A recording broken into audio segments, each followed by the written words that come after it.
And welcome to online fishery. स्वागत है आपका ऑनलाइन फिशरी। तो फ्रेंड्स 29 सितंबर का फर्स्ट शिफ्ट जो है वो ख़त्म हो गया है और एनालिसिस हमारे पास आ चुका है। ओके, और इसमें फ्रेंड बता दूं मैं आप लोगों के लिए कि बहुत ज़्यादा जो है टफ क्वेश्चन नहीं आ रहा है। कल जो है अगर हम बात करेंगे कल इस चीज़ की अगर हम बात करते हैं कि कल जो क्वेश्चन लेवल था वो बहुत ज़्यादा जो था टफ था। ओके ओके, स्टूडेंट जो है अगर बात करें, स्टूडेंट जो है 60 से 65 क्वेश्चन ही मात्र कर पा रहे थे कल की जो शिफ्ट थी, तीनों शिफ्ट की अगर हम बात करें उनकी। ओके, अगर हम बात करें सेकंड शिफ्ट और फर्स्ट शिफ्ट जो थी कल की वो बहुत ज़्यादा हार्ड थी और स्टूडेंट परसेंटेज जो था कल का, ओके, वो था मात्र 30 to 35, ये मैंने आपको बताया था परसेंटेज।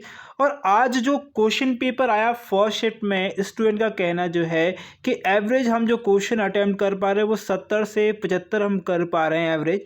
ओके, और यहाँ पर सही होने की संभावना भी बहुत सारी, क्योंकि इस क्वेश्चन जो है टफ नहीं है, ईजी आया है, लेवल ईजी आया है और परसेंटेज यहाँ पर बढ़कर जो है 42 से समथिंग हो गया है। यानी कि अगर हम बात करें 40-45% जो है स्टूडेंट लगभग आ रहा है। ओके, तो यहाँ पर हम देख सकते हैं क्वेश्चन का लेवल। अगर हम बात करें मैथ का लेवल, बात करें, मैं क्वेश्चन पूरे बताऊंगा, याद रखेंगे, वीडियो स्किप नहीं कीजिएगा, क्वेश्चन बहुत सारे हैं। मैथ का लेवल हम बात करें तो इजी लेवल आ रहा है। ओके, इजी लेवल का मैथ है। ओके, रीजनिंग की बात करें तो रीजनिंग जो है इजी टू मॉडरेट है। ओके, इजी टू मॉडरेट है यहाँ पर। ओके, अगर हम बात करें वहीं पर हम जीके की बात करें तो जीके जो आ रहा है आज जो शिफ्ट है वो जो है इजी टू मॉडरेट आ रहा है। ठीक है, इजी टू मॉडरेट आ रहा है, याद रखेंगे। इसमें अगर हम बात करें करंट अफेयर के सीए के 2 क्वेश्चन आ रहे हैं। ठीक है, ओके, इसके बाद हिस्ट्री की अगर हम बात करें, हिस्ट्री के भी एक क्वेश्चन यहाँ पर हिस्ट्री का क्वेश्चन देखने के लिए मिला। स्टैटिक जीके की बात करें, ज्योग्राफी की बात करें तो यहाँ से 3 क्वेश्चन देखने के लिए मिला। केमिस्ट्री की बात करें तो केमिस्ट्री से भी 2 क्वेश्चन मिले और फिजिक्स की बात करें तो फिजिक्स से भी स्टूडेंट ने मुझे 2 क्वेश्चन बताए हुए हैं। ठीक है, तो फ्रेंड यहाँ पर जितने भी क्वेश्चन मैंने बताए वो सारे आगे मिलने वाले हैं आप लोगों के लिए। चलिए स्टार्ट करेंगे पहले क्वेश्चन। तो पहला क्वेश्चन जो है वो पूछा गया, सुभाष चंद्र बोस आपदा प्रबंधन पुरस्कार जो है वह किसको दिया गया, ऐसा क्वेश्चन पूछा था, लेकिन ये संस्थान को दिया था एक्चुअल में। तो इस वर्ष की बात करें 2022 में सुभाष चंद्र बोस जो है पुरस्कार वो गुजरात आपदा प्रबंधन संस्थान के इसको दिया गया है और प्रोफेसर विनोद शर्मा व्यक्तिगत श्रेणी की अगर बात करें तो इसमें इनको चुना गया है। ओके, अगला क्वेश्चन था अनुच्छेद नंबर 243 जो है किससे संबंधित है। ओके, ये क्वेश्चन पूछा गया था या फिर आपसे ये क्वेश्चन पूछा गया था, स्टूडेंट ने मुझे ये ऐसा बताया कि जो अनुच्छेद 243 है उसको पंचायती राज में को कितने भागों में जो है बांटा गया है। ओके, तो यहाँ पर ध्यान रखेंगे, पहले तो हम अनुच्छेद 243 जो है वो समझेंगे क्या है। तो 73वां जो संविधान संशोधन हुआ था वो अकॉर्डिंग टू आर्टिकल 243 घ या डी के द्वारा पंचायती राज व्यवस्था यानी पीआरएस के द्वारा हुआ था।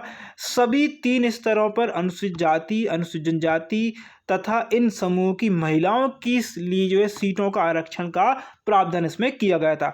अनुच्छेद नंबर जो है हमारे पर रहा है के अनुसार हर 5 वर्ष में पंचायत के नियमित चुनाव किए जाएंगे, ये भी आपसे बोला गया। अब इसको कितने कितने भागों में बांटा गया है, तो अनुच्छेद नंबर 243C जिसमें पंचायतों की संरचना है, अनुच्छेद नंबर 240D जिसमें सीटों का आरक्षण दिया गया है, अनुच्छेद नंबर 243E जो है उसमें पंचायतों की अवधि जो है वो कितनी होगी बताई गई है। और F की बात करें सदस्यों के लिए जो है निर्भरताएं जो है इसमें बताई गई हैं। तो 1 2 3 4 यहाँ पर होंगे, ऑप्शन देते 1 2 3 4 5 कितने भागों में बांटा गया है, तो यहाँ पर संरचना, यहाँ पर जो है पंचायत को 4 भागों में बांटा गया है। ओके, याद रखेंगे। अगला क्वेश्चन है महान्यायवादी से संबंधित एक अनुच्छेद आपसे पूछा गया था। अनुच्छेद आपसे क्वेश्चन पूछा गया, आर्टिकल महान्यायवादी जो है किस आर्टिकल के द्वारा चुना जाता है, किस आर्टिकल में के अनुरूप आ जाता है, तो ये आर्टिकल नंबर का 76 होगा। ए बोल सकते हैं, आप बोल सकते हैं। भारत के अटॉर्नी जनरल भारत सरकार के मुख्य कानूनी सलाहकार होते हैं और भारत के सर्वोच्च न्यायालय में सरकार का मुख्य वकील होता है।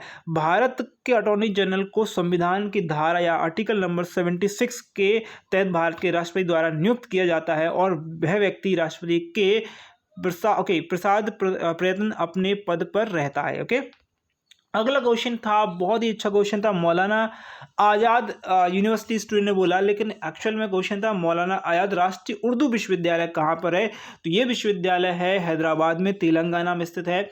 ओके, याद रखेंगे। कुछ स्टूडेंट को जो है गलत फहमी हो रही थी, वो अलग कुछ बोल रहे थे आज़ाद करके, लेकिन यहाँ पर आज़ाद उर्दू, ओके, मौलाना आज़ाद राष्ट्रीय उर्दू विश्वविद्यालय। ओके, क्वेश्चन नंबर नेक्स्ट है, संतोष ट्रॉफी 2022 कहाँ पर हुई। तो क्वेश्चन आपसे ये पूछ सकता है संतोष ट्रॉफी किससे संबंधित है।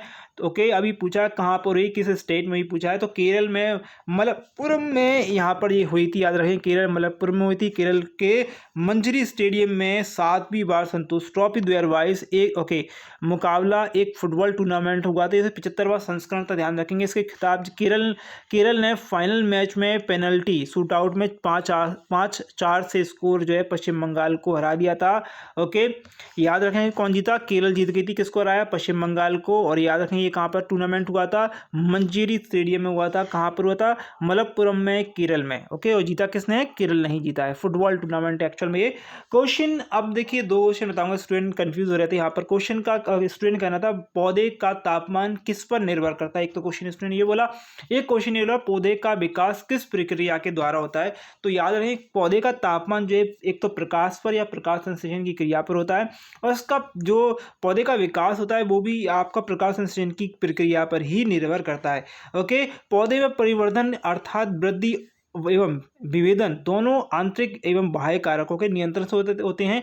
आंतरिक कारकों के अंतरकोशीय अनुवांशिकी तथा अंतरकोशीय कारक जैसे कि पादप वृद्धि नियामक रसायन जो है शामिल होते हैं, जबकि बाह्य कारकों के अंतर्गत जो है प्रकाश जो है इसको बढ़ोतरी करता है, बाह्य में तापक्रम जो है इनको बढ़ने में मदद करता है, जल इनको बढ़ने में मदद करता है, और ऑक्सीजन तथा पोषण आदि जो है इसमें शामिल होते हैं, जिसको बाहर से जो है इसको बढ़ने में मदद करते हैं। अगला क्वेश्चन है, लीवर का एक आपको चित्र दिया हुआ था, उसमें बताना था मूत्र विसर्जन जो है इसमें से कहाँ से हो रहा है। बहुत सिंपल सा चित्र था, तो आपको मूत्र वाहिनी दिख रही होगी यहाँ पर, तो मूत्र वाहिनी से ही मूत्र विसर्जन होता है, क्योंकि मूत्र गुर्दे से, देखिए याद रखेंगे लीवर से कल भी क्वेश्चन आया था। ओके, लीवर से भी कल भी क्वेश्चन आया था कि कितने ml जो है आप जो है मूत्र विसर्जन करते हैं। तो याद रखेंगे 1.5 लीटर या से लेकर 1.8 लीटर करते हैं, यानी कि 1500 ml से लेकर 1800 ml जो है आप मूत्र विसर्जन करते हैं एक दिन में, 24 घंटे में, वयस्क मनुष्य की बात करें तो। ओके, 2 लीवर से भी क्वेश्चन आ रहे हैं, तो यहाँ पर मूत्र वाहिनी आपका आंसर होगा, याद रखेंगे। अगला क्वेश्चन पूछेगा, तृतीय पंचवर्षीय योजना के समय भारत के प्रधानमंत्री कौन थे। तो पहले ही समझ लीजिएगा, तीसरी जो पंचवर्षीय योजना है वो कृषि से संबंधित थी, हरित क्रांति संबंधित थी। ओके, तो याद रखें तीसरी जो पंचवर्षीय योजना है वो 1961 से लेकर 1966 तक चली थी। तो अगर हम बात करें यहाँ पर, ओके, प्रधानमंत्रियों की बात करें यहाँ पर, तो हमारा यहाँ पर जो प्रधानमंत्री आने वाली हैं उनका अगर हम ना बात करेंगे, तो यहाँ पर देखिए 47, अगर हम बात करें 47-64 की बात करें, तो यहाँ पर जवाहरलाल नेहरू रहे थे। ओके, फिर उसके बाद इंदिरा गांधी रही थी 66 से 77 तक, और उसकी अगर बात करें 66 में ही अगर बात करें गुजारी लाल नंदा थे। इनमें से कोई एक ऑप्शन होगा, सॉरी यहाँ पर जवाहरलाल नेहरू नहीं होंगे, बाकी 2 ऑप्शन में से कोई एक होगा, आपको वहाँ से लगाना था। ओके, अगला क्वेश्चन है, तवा नदी का निर्माण जो है कब किया गया। तो तवा नदी का निर्माण एक्चुअल में नर्मदा नदी से के द्वारा किया गया। तवा नदी जो है कहाँ पर है, भारत के मध्य प्रदेश के होशंगाबाद जिले में नर्मदा नदी की सहायक नदी जो है तवा नदी है, और ये 1958 में इसको बनाकर बनवाया गया, और तथा 1978 में बनकर ये तैयार हुई थी। ओके, अगला क्वेश्चन था एड्स से रिलेटेड था, तो आपसे शायद हो सकता है एड्स से रिलेटेड क्वेश्चन पूछे, प्रिकॉशंस पूछे थे। तो HIV जो है इसका जो है वायरस है, एक्वायर्ड इम्यूनिटी डिफिशिएंसी सिंड्रोम, ये जो है कल का भी क्वेश्चन था, यानी कि रिपीटेड क्वेश्चन यहाँ पर मेरे पास 2 हो चुके हैं, 2 हो चुके हैं। ओके, तो एड्स संबंधित था, HIV इसका वायरस होता है, और इसकी जो रोकथाम है वो बहुत सिंपल है, आपको सबको पता है। ओके, नेक्स्ट क्वेश्चन है यहाँ पर देखिएगा, हिमालय की सबसे ऊंची चोटी जो भारत में स्थित है वो कौन सी है। तो भैया वैसे देखा जाए हिमालय की सबसे ऊंची चोटी कौन सी, एवरेस्ट है। ओके, अगर भारत की सबसे ऊंची चोटी पूछी जाए तो आप बोलेंगे K2। ओके, तो इसकी ऊंचाई जो है 8611 मीटर है, यह कश्मीर में काराकोरम पर्वत माला में स्थित है, और इसे K2 कहा जाता है। और K2 का नाम जो है 1952 में TG मोंटेगोमेयर ने दिया था। इन्हें हेनरी हैवर्सम गॉडविन ऑस्टिन के नाम पर भी इसको नाम जो है गॉडविन ऑस्टिन भी रखा गया है। तो गॉडविन ऑस्टिन भी बोल सकते हैं, K2 भी बोल सकते हैं, जो कि 8,611 मीटर ऊंचा है, जो कि कश्मीर में काराकोरम में। ओके, नेक्स्ट क्वेश्चन थोड़ा डिफिकल्ट था, स्टूडेंट को समझ में नहीं आ रहा था, तो क्वेश्चन पूछा बैडमिंटन चैंपियनशिप से रिलेटेड क्वेश्चन था। बैडमिंटन में कौन जीता, किसने जीता, तो यहाँ पर याद रखेंगे बैडमिंटन वुमेन्स में पूछा था। तो वुमेन्स की अगर बात करें तो यहाँ पर जो होगा ए यामंगुंची, ओके, ये यामंगुंची यहाँ पर जो होगा वुमेन्स होगा। ये मीन्स पूछ लेता जेड, ओके, जे ली करके आता। अगर आपसे पूछ लिया जाता कॉमनवेल्थ गेम में, ओके, कौन जीता स्वर्ण पदक जो है बैडमिंटन कौन जीता, तो 2022 में महिला पदक जो है किसने जीता था, देखिए पीवी सिंधु ने जीता था। ओके, सिंधु ने जीता, और ये इसके बारे में तीनों चारों मैंने 5 जगह पर मैंने बता दिया है। टीम इवेंट में जीता था और महिला एकल स्वर्ण पदक जीता 2022 में कॉमनवेल्थ गेम में। ओके, तो ये क्वेश्चन भी क्लियर हो गया आई थिंक आपका। अगला क्वेश्चन है गर्भवती महिलाओं को कौन सा पोषक तत्व दिया था, वेरी कॉमन सेंस का क्वेश्चन है। तो भैया जो इनके विकास के लिए, वृद्धि के लिए प्रोटीन का महत्वपूर्ण जो है तत्व होता है। अंतिम 6 महीने के दौरान जो है करीब 1 किलोग्राम जो है प्रोटीन की आवश्यकता होती है। प्रोटीन युक्त आहार में दूध, ओके, दूध और दूध से बने आप व्यंजन खिला सकते हैं, मूंगफली, पनीर, चीज, काजू, बादाम, दलहन, मांस, मछली, अंडे, ये सारी चीज़ उनको खिला सकते हैं। क्वेश्चन था अगला, नेक्स्ट क्वेश्चन जो है एल्केन का फॉर्मूला आपसे पूछ लिया था, वेरी इजी क्वेश्चन। एल्केन का फॉर्मूला CnH2n कर कर आता है, बिल्कुल सिंपल क्वेश्चन था। नेक्स्ट क्वेश्चन जो था वो रिपीटेड है, यानी कि अभी तक हमारे पास 3 क्वेश्चन रिपीटेड हो चुके हैं। तो तीसरा क्वेश्चन आपसे ओम के नियम से आया था, एक फॉर्मूला आपसे न्यूमेरिकल टाइप का क्वेश्चन था, पूछा था V=IR क्या है। ठीक है, ये क्वेश्चन आपसे आया हुआ है। ओके, तो फ्रेंड आई थिंक ये सारे क्वेश्चन जो हैं आपको देखिए, मैं वैसे पहले बता दूं कि ये क्वेश्चन जितने भी है वो रियल क्वेश्चन है, 100% रियल क्वेश्चन है। तो फ्रेंड मैं इतनी मेहनत आप लोगों के लिए कर रहा हूँ, तो प्लीज़ आप भी एक मेहनत करिएगा कि एक लाइक जरूर करना है, आपको शेयर जरूर करना है, और अगर सब्सक्राइब नहीं किया है तो प्लीज़ सब्सक्राइब जरूर कर लीजिएगा। ओके, क्योंकि सब्सक्राइब करने से, लाइक शेयर करने से आप हमारा मोटिवेशन बढ़ता है, और भैया मैं अच्छी से अच्छी वीडियो बनाऊंगा आप लोगों के लिए।